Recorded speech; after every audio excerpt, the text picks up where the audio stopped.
Hey everybody, I'm Evan Arkin. And he's joined by Joe Naseef, a.k.a.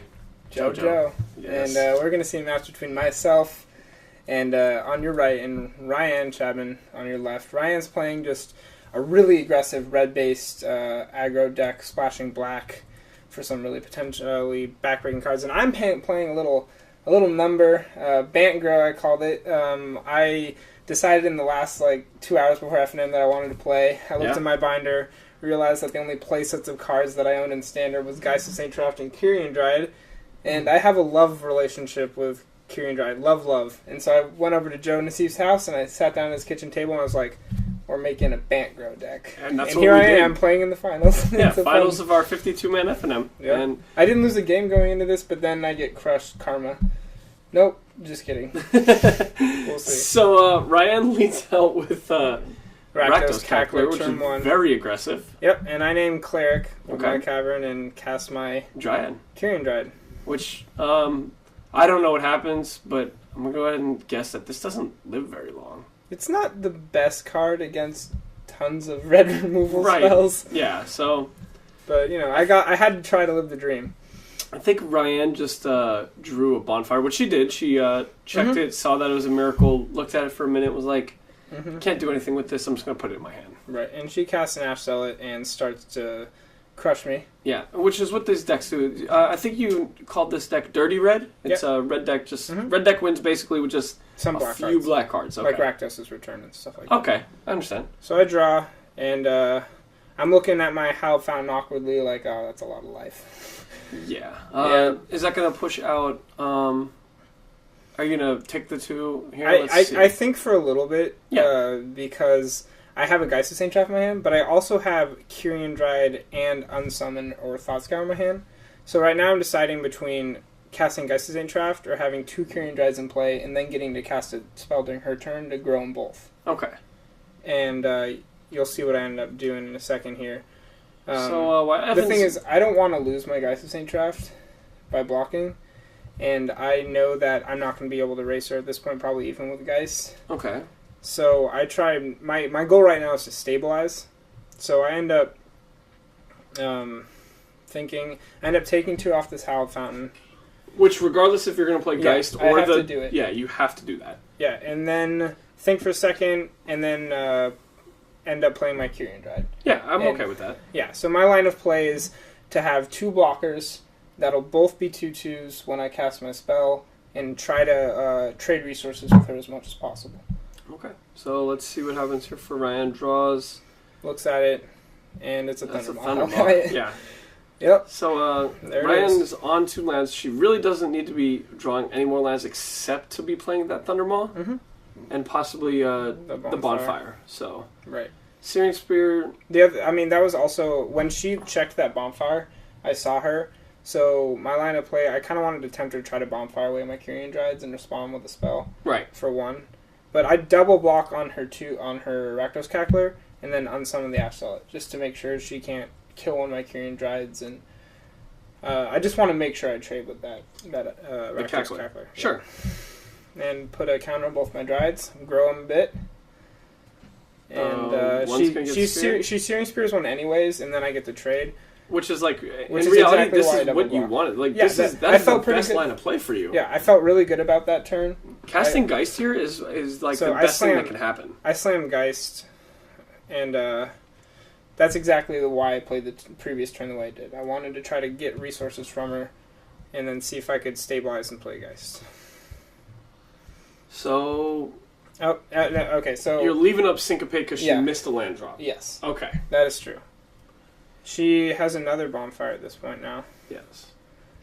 The thing is, so the reason I did that is because game 1, I have counterspells in my deck, which are really bad against her, but if I have a chance to 1-for-1 with a counterspell, I want to. Because I don't have many ways to use them. So instead of just play Geist on the previous turn... I would have took 2 there. For what? To have Syncopate up for 1. I don't have another one in my hand. Oh, you already syncopated. Okay, I'm sorry. you syncopated the... Ash Zealot. So Yeah, I got to use a counterspell, right. So that was good in game 1, and then I played my Geist.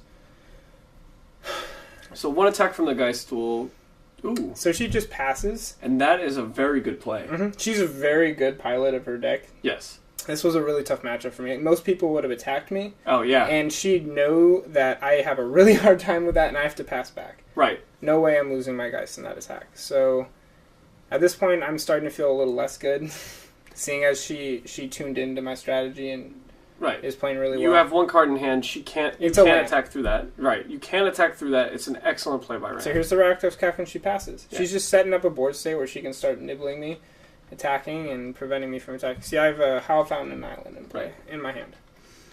And I'm thinking, kind of trying to make her think that I might have a decision to make. I play my Howl Fountain tapped and pass. I'm not holding all of the lands in my hand just because I can draw relevant spells like Restoration Angel, Snapcaster Mage. So, essentially, all she's going to be able to do is leave back Ashellite. Yeah. And attack me with everything else. Yeah, attack you for 2. And her hand is also pretty busted. Yeah. She's got Olivia. Well, I mean, she's missed land drops, so obviously her hand is full of gas. Right, and she's got a Rakdos Keyrune here, too. So she attacks me for 2, maintaining discipline, maintaining that Ash Zealot on defense. Yep. And I take it, and then she casts Rakdos Keyrune, and I start thinking to myself, I can see the writing on the wall. I mean, I draw another land. Yeah. So at this point, I'm like, well, this game is pretty much over. Right. Yeah, you would need to draw something. You have Restoration Angels in your deck, correct? Yeah, 4 of them. Yeah, so like a Restoration Angel here would actually be really good for you. Yeah. I mean, every time I go to my draw step, I'm just thinking to myself, Restoration Angel? Yeah. And we'll see. So Land Hellrider would probably just be terrible. I'm so scared right now. When I see her 4th land drop, I'm like... I'd like to also point out that you're separating mana to be like, maybe I have a counterspell. Well, I'm separating mana to say maybe I have a Restoration Angel. Right. I have a land on my hand, but I separated my mana just to... And she glanced down and saw that I separated, and I saw her thinking, and then she decided that I was just bluffing. Right. Which I would know you were bluffing as well. Mm-hmm. Definitely. Because I've sene you play poker. Mm-hmm. I'm joking. You've seen me be in a poker game. I don't know if I'd call it playing. Yeah. That's funny. She slams Thundermaw Hellkite. Yeah, Thundermaw's pretty good. She knows that I'm not doing anything.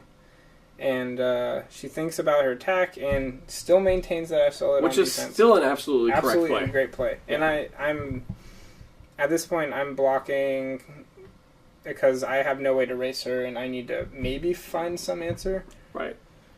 And you're just dead on board still. I drew another land. Yep, scoop them up. So that was, kind of unfortunate. I drew about 5 lands in a row, but her hand was absurd. Now, I'd like to go on and say how Ryan has been performing very well over the past few months. Yeah. I started playing FNM recently, like within the last year and a half there at Northwest when I moved back to the area. I was gone for 10 months. I really didn't get to know anybody till I got back. And Ryan has improved her game by She's on top. When I walked over to the feature match table for that final and I saw who I was playing, I immediately thought to myself, first of all, I know the deck she likes to play. She likes to play this kind of decks. And secondly, she's probably the best pilot in the room for those kind of decks. Yeah. And I knew immediately that I was going to have such a hard time winning that match. Right. And I just want to talk about the reason why I wanted to go on and give her the praise is because we actually talked a little bit down on this card, but it's in her sideboard. Which one? Cryptborn Horror. Cryptborn Horror. That card is... I mean, think about it. When you go 1-drop, 1-drop, 1-drop, or 1-drop Ash Zealot, turn 3, 4/4 trample or something like that. Yeah. That's pretty good. It is pretty good. And, like, there's certain decks that just can't deal with, it's really good in a stalled board state because of the trample. Yeah, and then looking at my graveyard, I'll let you know what I did. Your graveyard? Not my sideboard. Oh, thank okay. you. I have 3 Centaur Clerics, which come in. I have a Faith Shield, which comes in. Protects Geist from Bonfire, protects my guys from removal. Understandable. Yeah, I bring in a Supreme Verdict, and I bring in my one of Sigarda.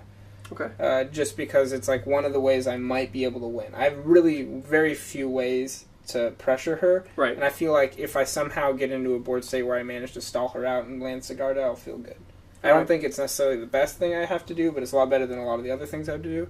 I take out 2 Rewinds from my deck, I take out 3 Syncopates, and I think I take out maybe one...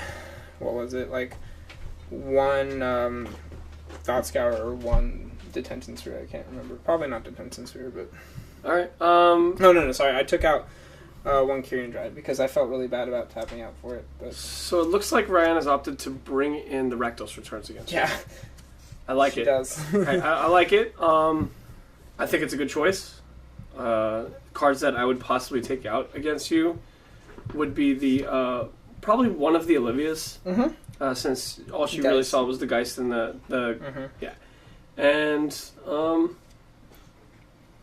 possibly Tragic Slit, because all it really hits is the Dryad. Dryad. Or, yeah. So. Yep. Those are the 2 cards I would take out for Rakdos Return. Other than that, her whole deck is really mean against for me. It's really hard for me to deal with those threats. Yeah, I mean, this is the style of aggro deck that has evolved in the last, I would say, 3 or 4 months. Yeah. Where aggro decks in the past have either been all low end, mostly low end, and recently aggro decks have started shifting and evolving to this mix where it's some low end and then a bunch of just like individually game breaking cards on the high end. Right. That you have to have an answer for or you lose. Yeah, Rakdos evolved into that where it used to be 3 drop and less, and then all of a sudden you had Hellrider or Aristocrat, like one or the other. And then it started to slowly evolve to you had both. Yep. And then it topped off at Thundermaw Hellkite, and then it started going away from zombies into just this. Yeah, just beat you. Yeah, this is I really like the Pyreheart Wolf. Pyreheart Wolf scares me so badly. I cannot tell you how many times I've lost to that card in Standard and in Limited. With my strategy, with my deck, one of the cards I really rely on is Snapcaster Mage. I really need my Snapcaster Mages to be blocking and casting a spell for me. Right. And usually it's going to be the only creature I have in play. When they slam Pyreheart Wolf, I am tempted to scoop my cards. To just cringe and just stare. Yeah. I'm a blue-white-green deck. I can't even deal with that the first time it comes down. I mean, Detention Sphere is like my best answer to it. Right. So you lead out with Island. Both of you guys keep your 7. Yeah. Ryan has 1 drops. That looked like 3 cacklers to me. Yep. And by the way, she literally cackled at the beginning of this game. No, I'm serious. She draws her opener and she goes, and I go, what? And she goes, you'll see. Yeah. And I'm like, oh. So Ryan trolled you a little bit by cackling. Yeah. She, and I Thought Scout myself and I milled the Geist of St. Trap and the Selesnya Charm. I got a question for anybody in the room. Did Ryan, I'll ask at the end. Okay. Here, I'll secretly ask. Okay, cool. All right. Awesome. So she's looking, acting like she's debating about her play, but she's not. No, she's taking 2. No, she doesn't. That's a Dragon School. Oh, nice. She attacks me. I Snapcast her. So the hand I kept was it was a hard decision for me. It was not a lot of action, but like 2 Snapcaster Mages, and I was on the play, so I figured I might get some good blocks in. Or something, and then she goes double cackler, and then she says, "That's why." And you throw your hands up in a little bit of a disgust. But yeah, I did. You can see Ryan laughing. Yeah, we're chatting. Now you know why I'm cackling. So we're having a good time, like just laughing about it.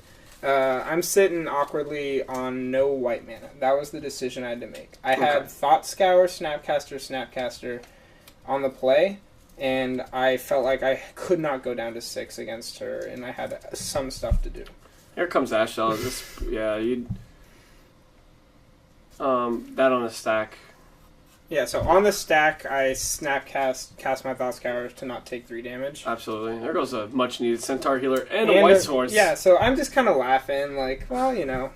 Things happen. That happens. But to be quite honest, even with the White Source, you were probably in pretty bad shape. I'm in terrible shape here. Yeah, she's playing, she's curving out very well. This is exactly what she wants to do.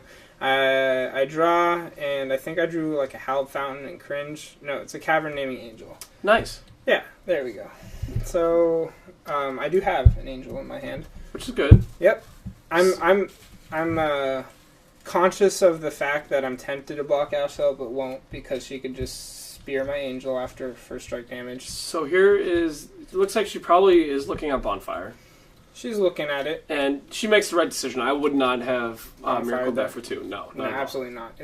That's a terrible burn spell right there. Yeah. And I saw her do that and took a mental note of it, but knew that I wasn't going to be able to play around it too much. So I cast my Angel and move to blocks and try to block the Cackler here. Yeah, I like that block. Well, yeah, I mean, it's my best option. Right. And so I get a card, and she's going to immediately Tragic Slip my Angel, and I'm thinking to myself, well, it's a 2-for-1 for me, but she's happy to do that because she has all pressure. Right. And I take 2 off this Hallowed Fountain, and I cast Carrion Pride. Yep. And leave up what? Azorius Charm. Yeah, I had to. Right. Okay. I figured it's my only way to claw back into this game. Right. Okay. So you're at 12 currently. Yeah, I'm at 12. And she's got Olivia. Olivia might be making an appearance. Yeah. Let's say that's highly likely. All right. Spoiler alert: Olivia might be cast, but not maybe. Okay. She also has Rakdos's Return in her hand. And I have 3 cards in my hand. I can tell you what they are. They're Azorius Charm, Room Trencher's Pike. Well, so I would not mind to see a return here. Well, I think you might get rewarded. There you go. Oh, very nice play, Ryan. She Rakdos's Return me. I think for a second, if there's a reason to cycle one of the Azorius Charms, realize there's not. No. So I just think and then discard Pike Azorius Charm. Right. And then you cycle it in a turn? Well, I guess we'll see. I think I do, yeah. Okay, I do. That's another big kind of decision right there. Do I cycle or do I protect myself one turn with the Ash Zealot? I end up making the decision that I need to play to win the game, not play to survive. So I'm going to cycle and try to get some cards in my hand at the expense of 2 life. Not to put you on blast, but you were under the assumption that casting a white and blue spell puts 2 counters on Brad. Is that true? Does that happen here? Let's see. No. So she attacks me. I'm thinking to myself, like, is this where I blow the Azorius Charm? Do I cycle it? I mean, you absolutely cycle it here, because what if you draw Thought Scour unsummoned? No, I know. Yeah. I just had to think it through, okay. Maintain discipline, and so I think I draw first before damage to try to draw an unsummon. Is there 2 counters on that? No, there's 1. Okay. So I drew before combat damage to try to draw an unsummon. Absolutely. And realized I didn't draw it, and she reads the card. She asks me, "Don't you put 2 counters on it?" And I say, "No, I don't." So what happened is, in the first 2 rounds of F&M, I was reading the Kyrian Dryad, because I never played with Kyrian Dryad in multicolor spells before. And Kyrian Dryad says, whenever you cast a blue, red, white, or black spell, put a +1/+1 counter on it. Now, with Azorius Charm, it's both a blue and a white spell, so I and my opponents intuitively thought that it was 2 counters. Yeah. That's not true. Whenever a spell is cast, it just checks one of the conditions and put a counter on it. Yeah. And I quickly corrected that by talking with Kyle Knutson and played the rest of the F&M fairly. It wouldn't have been a big difference, and since it's a casual event, it was not that big of a deal. Right. But I didn't draw anything and play Centaur Healer. But if it did get multiple counters, this thing would be... Yeah, so I'm like, well, that was a good card to draw. Yeah. Play Centaur Healer, put a counter on my guy, and then I just pass. Because I realized I could attack for 3, but I can't afford to have her just spear my Centaur Healer and keep getting and then hit for 2, absolutely. Yeah. If this is Bonfire for... Wow! Yeah, she Miracled Bonfire for 3. Well, that is... So I laugh. You can see me kind of just chuckle, and nothing I can do, right? Wow. She ran good, she played well, she curved out. Yeah. And I drew a bunch of lands in game 1, unfortunately, and... that is a well-timed Bonfire. Aren't they all? I guess. So I just kind of sigh and put my 2 creatures in my graveyard and take my 3 damage and take my 2 damage, and... Yep. Yeah. That's... So I draw another land. I have 2 lands in my hand. Yeah.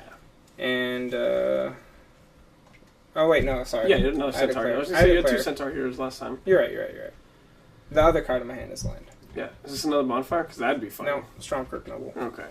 I think this is where we get to see Olivia make Olivia would definitely be nice here. Yeah. I'm thinking to myself, is there a way I can win? And I'm thinking it probably involves her not killing this and me top decking multiple Restoration Angels in a row. Right. Which still probably wouldn't help Olivia would just start stealing stuff eventually. Yeah, I don't know she has Olivia at this point. Yeah. But now I do. Once she plays it, I think to myself, oh, now I don't think I have a winning line. No. Yeah, it's... She passes, I draw another land. How many lands did you run, if you don't mind me asking? I ran 23. Okay, cool. I thought that was a good number. I think it is a good number. I wasn't playing Sphinx's Revelation. That's a bonfire, isn't it? Oh, it's a Hellrider. Yeah. My bad. Yeah, she just slams it. I just laugh, you know. Chuckle, chuckle, chuckle. Chuckle, chuckle, chuckle. We're all having fun here. So even if an all-out attack would mean you couldn't block Ash Elliot because you would lose, so you would have to block the Hellrider and go to 1. Yep, and that's exactly what happens. As we'll see. She realizes that I can't block Ash Elliot. Mm-hmm. She attacks. I make sure that the triggers go on the stack. She didn't say anything, but I wanted to be fair under the camera. Right. I was like, alright, triggers. And take my 3 and go to 6. Think about blocking the Ash Elliot for a second. Realize I would just die. And make the only block I have available to me, which is Hellrider. And with 2 lands in my hand, I know I'm dead already. Yeah. But we'll play it out. So I'm just double check. I'm thinking about what I can draw, and I'm making sure that I need to block the Hellrider. Yeah. And I do. Because like you said, like blocking the Ash Elliot and leaving that there, you at least have a line of play to get. But I would die. Restoration Angel. Yeah, but you would be dead. I'd be dead. And I show her that I drew a Cavern of Souls. And she said, "Hey, I still have all these." Yeah. She actually said that. I'd like to say congratulations to Ryan, who did win FNM. She won FNM. That was my question that I'd asked earlier, and good job. She played well, and her deck really performed. Yeah, keep it up, Ryan.